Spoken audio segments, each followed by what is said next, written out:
Hey folks, welcome to a review of the Washington Capitals and Rangers video where we'll talk about how the series went down and how the Rangers will move forward, how the Capitals will move forward in my eyes, hopefully in under 10 minutes. If you're familiar with me, one, thanks for coming back, and two, yeah, you're probably wondering how I'm going to be able to keep it under 10 minutes because I'm not usually good at keeping anything under 10 minutes.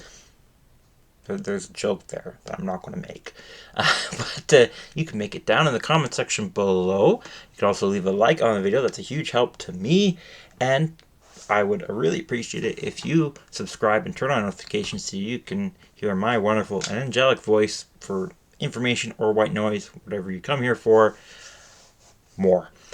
Now, to the series, the Rangers handled the Capitals extremely well. Coming into this series, the Rangers, obviously being a first seed, was the better team. They were also the President's Trophy winners, meaning they had the best regular season. Versus the Capitals, who did have the worst regular season of all the playoff teams. While there hasn't been an actual official vote made, I think pretty much everybody, or at least every neutral party, said that Washington is the weakest team coming into the playoffs. They kind of got here more on the back of goaltending from Charlie Lindgren and some good defense. Whereas the Rangers got in the playoffs with good defense, exceptional defense, really, great offense, and great goaltending. Excuse me. Of course, that doesn't mean that the Rangers automatically win the series. They still have to play the game, so they still have to win 4 games.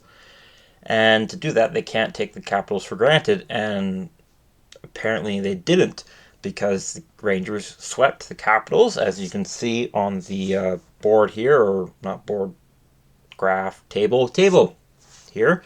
In Game 1, the Rangers handled the Capitals quite well with a 4-1 win. Then in Game 2, the shots were closer and the score was closer, but the Rangers still got away with a 4-3 win. And then they went over to DC for 2 games, both of which the Rangers won to win the series. Washington actually outshot the Rangers in both of those games, but the Rangers still managed a 3-1 win in Game 3 and a 4-2 win in Game 4 to close the series out. So credit to the Capitals for not letting the Rangers beat them down for a 5+ goal win.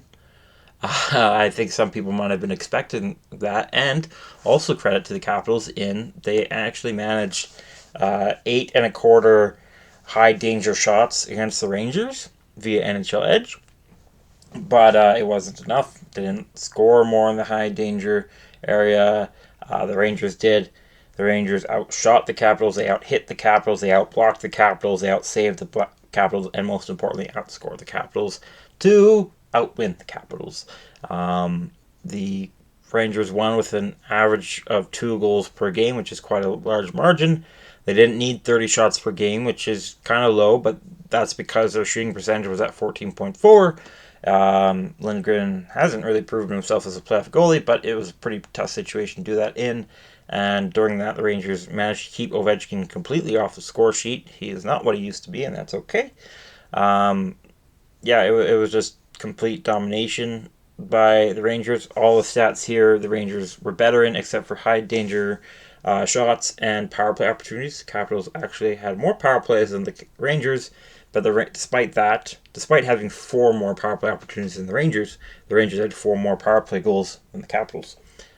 Further adding to the Rangers domination of the Capitals. So going forward, let's start with the Rangers. They are playing the Carolina Hurricanes.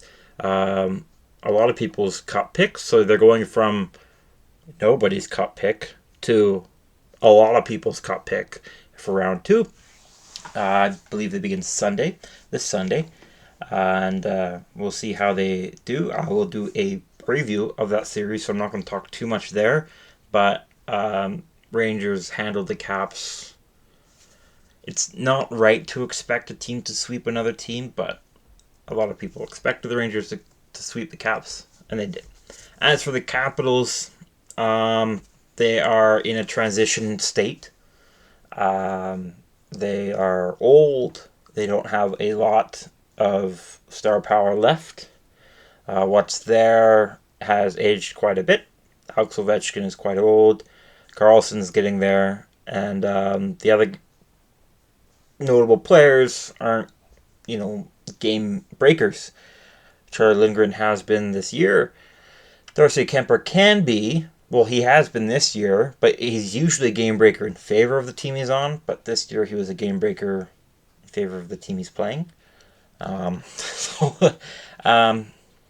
don't believe the Capitals should give up yet, and there is reason to think they should, but they're obviously almost certainly going to keep OV there until he breaks the record, probably till retirement, if he doesn't retire the same year that he breaks the most goals record. And until then, they're just going to do what they can to give their young guys more experience in the playoffs in the NHL, so that when they're ready to pass on the torch, they'll have a bunch of young guys who are ready and experienced. So they might have a nice, decent turnaround quite quickly. Might not be super painful, because might be the most painful time the Capitals will have in terms of regular season success. And yet they still get to watch Ovechkin score, and he still scored quite a bit. So that's it for this video. Thank you so much. If you liked it, do what I told you to do at the beginning, and that's like, comment, subscribe, and turn on notifications. It's a huge help to me. I'm happy to talk about anything you want in the comment section below. Well, not really. I mean, I'd like you to keep it to hockey, but if you'd like to talk about something else, that's fine too. I just probably won't know anything about it. I might. We'll see. Anyways, that's it. I hope to see you in the next one.